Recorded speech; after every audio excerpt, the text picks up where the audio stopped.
Good evening. ভালো আছো তো সবাই?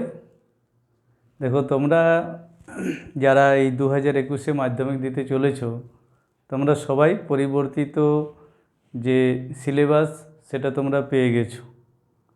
তো এখন কথা হচ্ছে যে পরীক্ষা কখন হবে এটা এখনও আমাদের কাছে পরিষ্কার নয়, কিন্তু যেহেতু সিলেবাস কমানো হয়েছে আমাদেরকে এটা ভেবেই এগোতে হবে যে নির্ধারিত সময়ে পরীক্ষা হবে, যদি না ইতিমধ্যে আরও কিছু নতুন করে মধ্যশিক্ষা পর্ষদ কোনো ঘোষণা করে।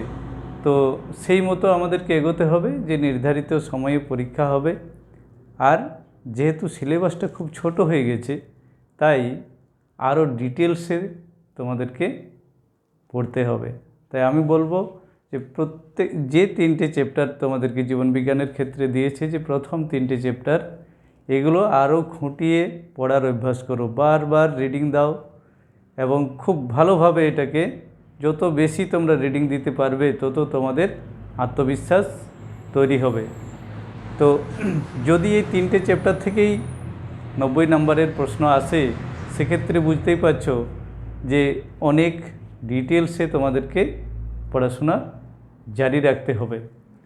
আর এই কোভিড পরিস্থিতিতে কবে স্কুল খুলবে এখনও ঠিক বলা যাচ্ছে না, তাই তোমরা যেভাবে পড়াশোনা চালিয়ে যাচ্ছ এইভাবেই চলবে। তাই আমি এখন চেষ্টা করছি তোমাদেরকে যে টপিকসগুলো তোমাদের আসার কথা সেগুলোকে ছোট ছোট করে কিছু ভিডিও তোমাদের জন্য আমি বানাচ্ছি। যদি আরও কোনো ভিডিও দরকার হয় কোনো টপিকস থেকে, তাহলে তোমরা কমেন্টস বক্সে লিখে পাঠাতে পারো কিংবা আমাকে সরাসরি হোয়াটসঅ্যাপও করতে পারো।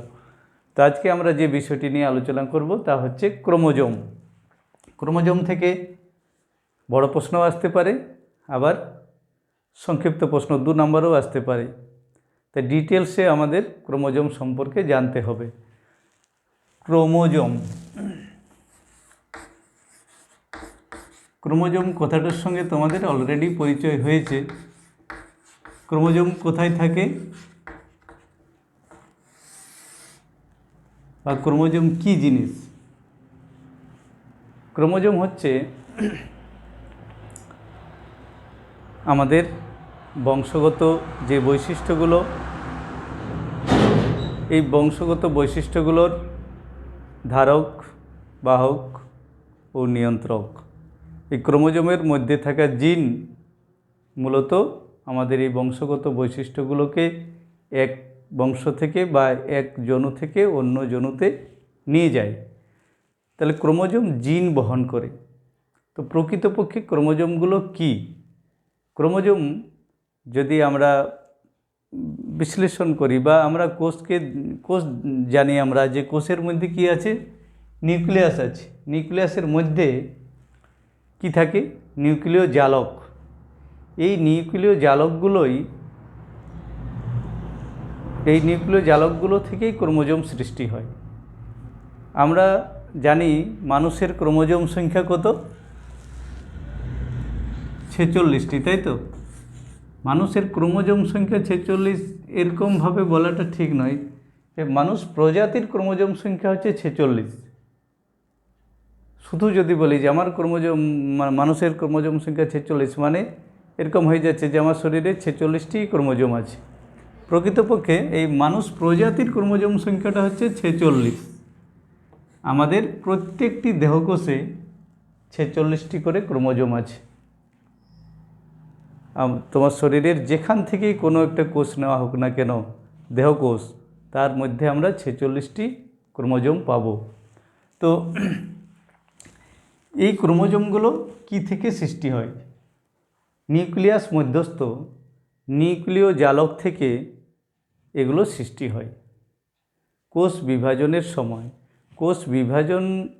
সময় কোনো কোষ যখন বিভাজন দশার মধ্য দিয়ে যাচ্ছে, ওই সময় যদি আমরা কোনো কোষকে পর্যবেক্ষণ করি তাহলে আমরা কোষের মধ্যে ক্রোমোজোমকে দেখতে পাব।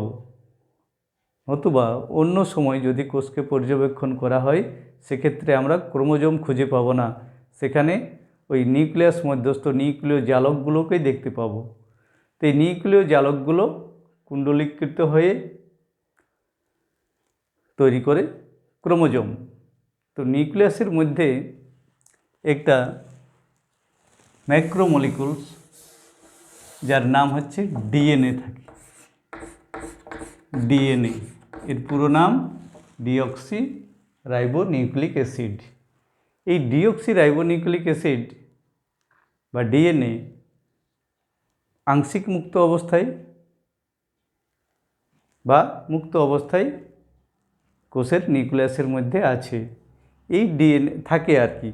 যখন এই ডিএনএ প্রোটিনের সঙ্গে দৃঢ়ভাবে পেঁচিয়ে অবস্থান করে, তখন যে যৌগটা তৈরি হয়, যে গঠনটা সৃষ্টি হয়, তাকে বলা হয় নিউক্লিয় প্রোটিন। নিউক্লিয় প্রোটিন। এই নিউক্লিয় প্রোটিনের যে গঠন বা নিউক্লিয় প্রোটিন এটাই মূলত ক্রোমাটিন তন্তু। এই ক্রোমাটিন তন্তুই আরও পাক্ষে বা কুণ্ডলীকৃত হয়ে তৈরি করে ক্রোমোজোম। তাহলে ক্রোমোজোমের মূল উপাদান হচ্ছে কি? ডিএনএ আর প্রোটিন।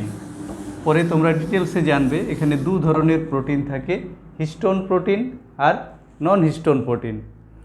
পরে আমরা আলোচনায় আসব। আজকে আমরা আলোচনা করব ক্রোমোজোম কাকে বলে। তাহলে ক্রোমোজোমগুলো কি থেকে বললাম সৃষ্টি হয়? নিউক্লিয় জালক থেকে সৃষ্টি হয়। তাহলে নিউক্লিয়াসের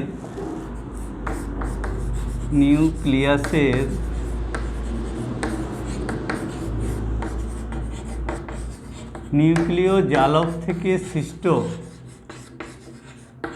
নিউক্লিয় জালক থেকে সৃষ্ট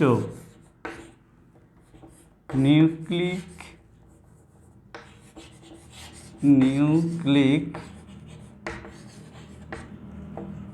অ্যাসিড বা ডাইরেক্ট নিউক্লিয় প্রোটিন বলতে পারো।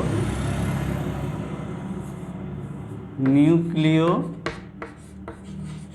প্রোটিন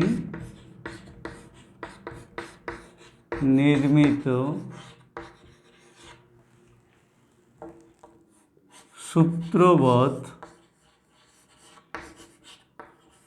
সূত্রবৎ যে অংশগুলো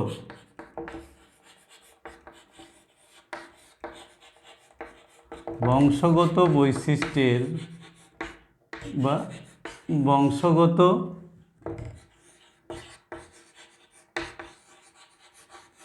বৈশিষ্ট্যের ধারক ও বাহক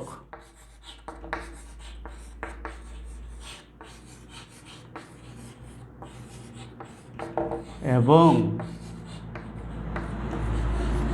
প্রজাতির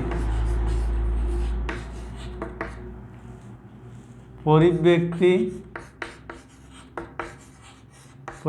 মানে মিউটেশন, পরিব্যক্তি প্রকরণ মানে ভেদ, প্রজাতির পরিব্যক্তি প্রকরণ ও বিবর্তনে মুখ্য ভূমিকা গ্রহণ করে।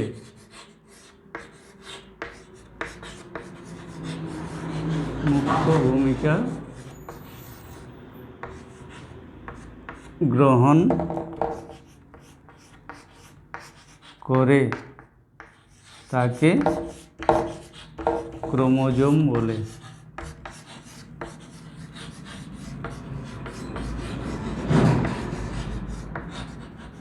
তাহলে কি হলো? নিউক্লিয়াসের নিউক্লিয় জালক থেকে সৃষ্ট নিউক্লিয় প্রোটিন নির্মিত সূত্রবৎ যে অংশগুলো বংশগত বৈশিষ্ট্যের ধারক ও বাহক এবং প্রজাতির পরিব্যক্তি প্রকরণ ও বিবর্তনে মুখ্য ভূমিকা গ্রহণ করে তাকে ক্রোমোজোম বলে। তাহলে এখানে তাকে বলছি, তাহলে এখানে অংশগুলো না লিখে অংশ লিখবে।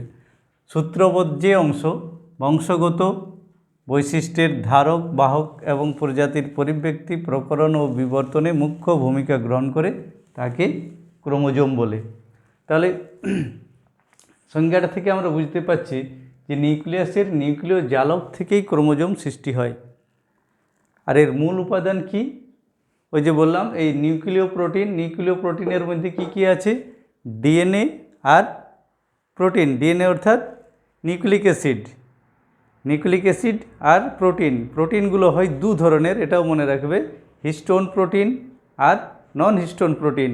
পরে আমরা ক্রোমোজোমের রাসায়নিক গঠন যখন আলোচনা করব তখন আরও ডিটেলসে জানব যে হিস্টোন ও নন হিস্টোন প্রোটিনগুলো কি কি থাকে। তাহলে ক্রোমোজোম কাকে বলে আমরা জানলাম। এখানে একজন বিজ্ঞানীর নাম মনে রাখবে তোমরা, বিজ্ঞানী ওয়াল্ডেয়ার এই ক্রোমোজোম নামকরণ করেন। ক্রোমোজোমের নামকরণ করেন বিজ্ঞানী ওয়াল্ডেয়ার। এরপর আমরা কয়েকটি প্রজাতির ক্রোমোজোম সংখ্যা জেনে নিই। যেমন মানুষের ক্রোমোজোম সংখ্যা আমরা জানি, প্রত্যেকেই জানি আমরা মানুষের ক্রোমোজোম সংখ্যা কত। মানুষের ক্রোমোজোম সংখ্যা হচ্ছে 46টি, তাই তো? এটা তোমরা আগেও জেনেছ। মানুষের ক্রোমোজোম সংখ্যা হচ্ছে 46। বানরের 42, গরু 38, পায়রা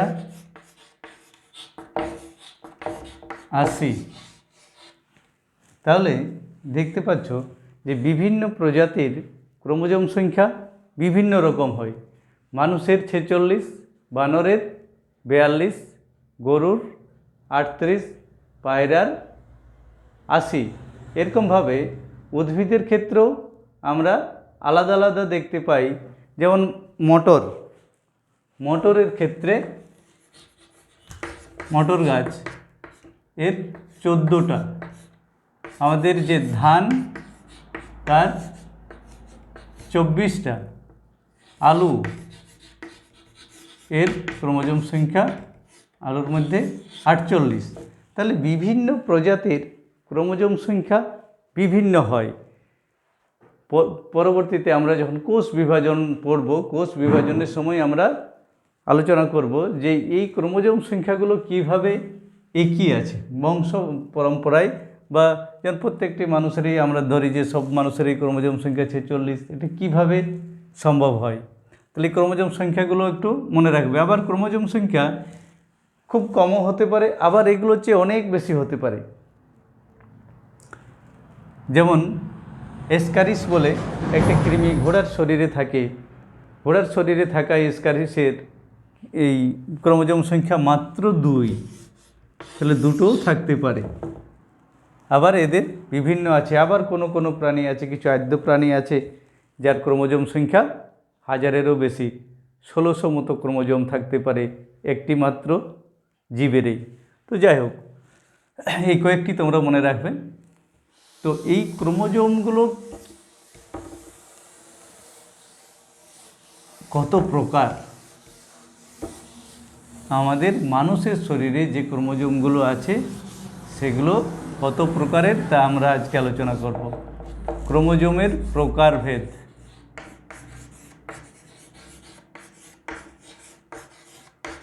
ক্রোমোজোমের প্রকারভেদ। আমাদের শরীরে যে ক্রোমোজোমগুলো থাকে সেগুলোকে আমরা দুটো ভাগে ভাগ করি। একটাকে বলা হয় অটোজোম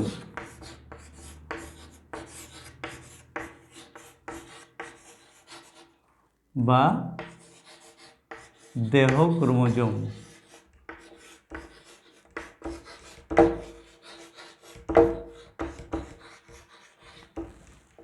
আরেক ধরনের হচ্ছে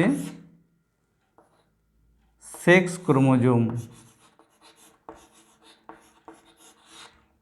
সেক্স ক্রোমোজোম বা এলোজোম।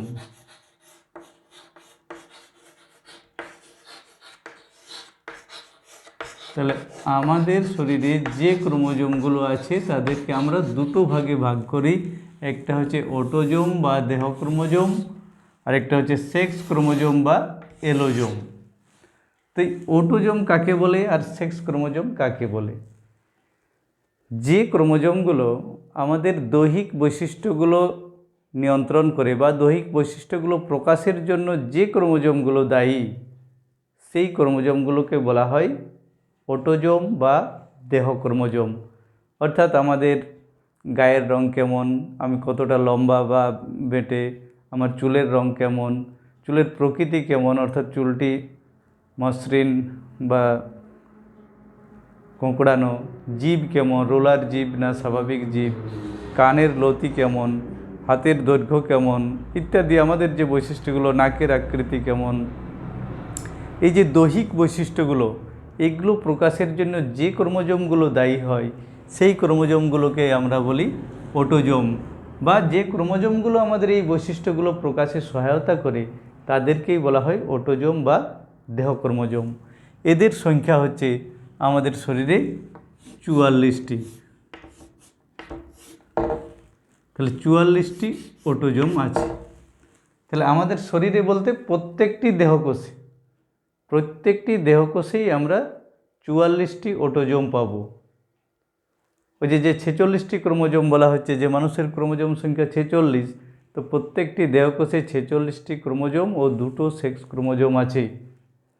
তো এটাকে 44A লেখে, যেহেতু অটোজোম তাই 44A, অর্থাৎ 44টি আমাদের অটোজোম থাকবে যারা আমাদের দৈহিক বৈশিষ্ট্যগুলো প্রকাশে সহায়তা করে।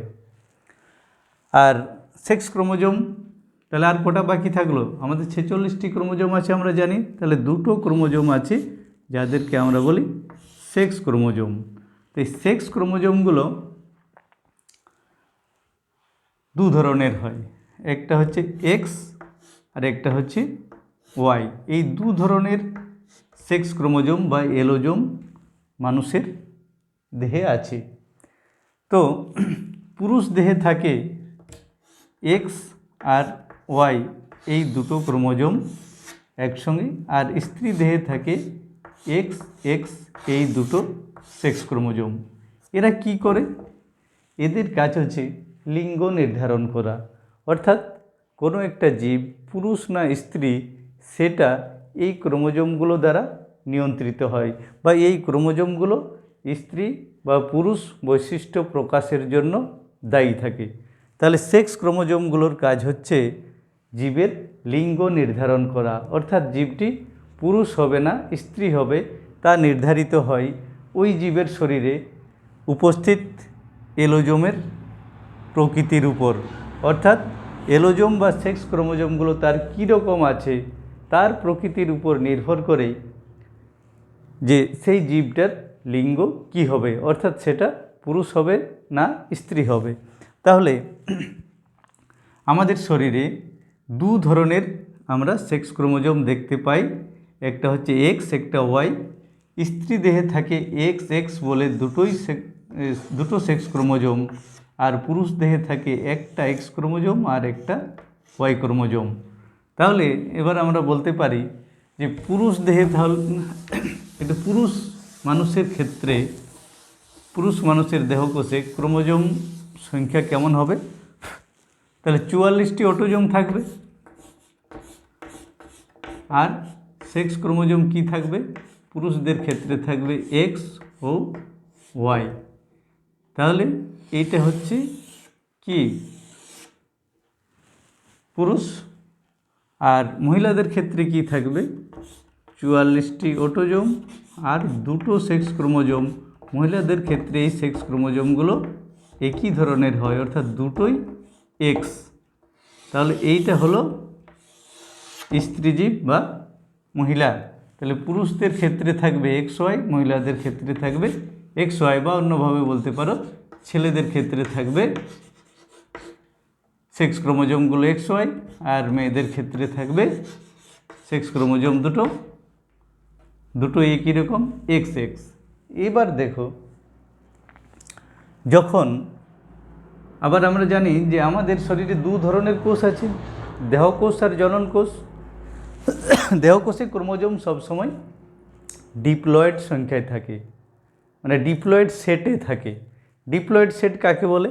তাহলে আমাদের এই যে 46টি ক্রোমোজোম, এগুলো দুটো সেটে আছে, দু সেট ক্রোমোজোম আছে, অর্থাৎ 23টা দ্বারা এক সেট হয়। যে আমরা জন্মগতভাবে প্রকৃতপক্ষে কি হয়েছে, আমাদের যখন জীবনের সূত্রপাত হয়েছে, আমাদের একটা জাইগোট থেকে জীবনের সৃষ্টি হয়েছে। সেই জাইগোট কিভাবে সৃষ্টি হয়েছিল? শুক্রাণু ও ডিম্বাণুর মিলনের ফলে। তাহলে ডিম্বাণু বহন করে এনেছিল 23টা ক্রোমোজোম, শুক্রাণু বহন করে এনেছিল 23টা ক্রোমোজোম। এই 23 মিলে 46টি ক্রোমোজোম হয়েছে আমাদের জাইগোটের মধ্যে। এরপর ক্রমাগত মাইটোসিস কোষ বিভাজনের দ্বারা আমরা যখন পূর্ণাঙ্গ প্রাণীতে পরিণত হয়েছি, আমাদের প্রত্যেকটি কোষের মধ্যেই ওই 46টি করে ক্রোমোজোম আছে। আমাদের শরীরে প্রায় কতগুলো কোষ থাকে? প্রায় 10 লক্ষ কোটি। তাহলে এই 10 লক্ষ কোটি, প্রায় 10 লক্ষ কোটি, এর প্রত্যেকটি কোষের মধ্যেই, যেগুলো আমাদের দেহকোষ, তার মধ্যে এই 46টি করেই ক্রোমোজোম থাকবে। এরপর দেহকোষ ছাড়াও আমাদের যখন এই রিপ্রোডাকশনের সময়, জননের সময়, আরেক ধরনের কোষ মুখ্য ভূমিকা গ্রহণ করে জননে, তা হচ্ছে জনন কোষ। তো এই পুরুষ দেহে যে জনন কোষগুলো উৎপন্ন হয়, পুরুষ দেহে উৎপন্ন জনন কোষকে বলা হয় কি? পুং জনন কোষ বা শুক্রাণু। পুং জনন কোষ বা শুক্রাণু। এর মধ্যে ক্রোমোজোম কেমন থাকবে? তো যখন জনন কোষ উৎপন্ন হয় আমাদের শরীরে, তখন মিওসিস বলে একটা কোষ বিভাজন ঘটে থাকে। এই মিওসিস কোষ বিভাজনের ফলে ক্রোমোজোম সংখ্যা অর্ধেক হয়ে যায় ওই জনন কোষের মধ্যে। তাহলে এই 44টি অটোজোম আর এক্স আর ওয়াই নামে দুটি এলোজোম বা সেক্স ক্রোমোজোম একজন পুরুষের শরীরে আছে। তাহলে তার থেকে যখন তার জনন কোষ বা শুক্রাণু তৈরি হবে, তার মধ্যে ক্রোমোজোম সংখ্যা অর্ধেক হয়ে যাবে। তাহলে 44টি অটোজোমের অর্ধেক হলো 22টি অটোজোম। আর এই সেক্স ক্রোমোজোমগুলো যদি অর্ধেক হয়, তাহলে কি হবে? এখানে একটা আসবে, একটা সেক্স ক্রোমোজোম, এটা একটা আসতে পারে, অথবা আরেকটা বিকল্প হতে পারে 22টি অটোজোম আর একটা ওয়াই ক্রোমোজোম।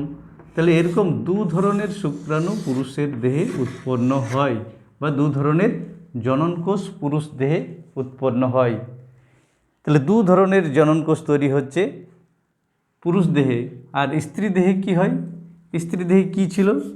44টি অটোজোম আর দুটো সেক্স ক্রোমোজোম এক্স এক্স।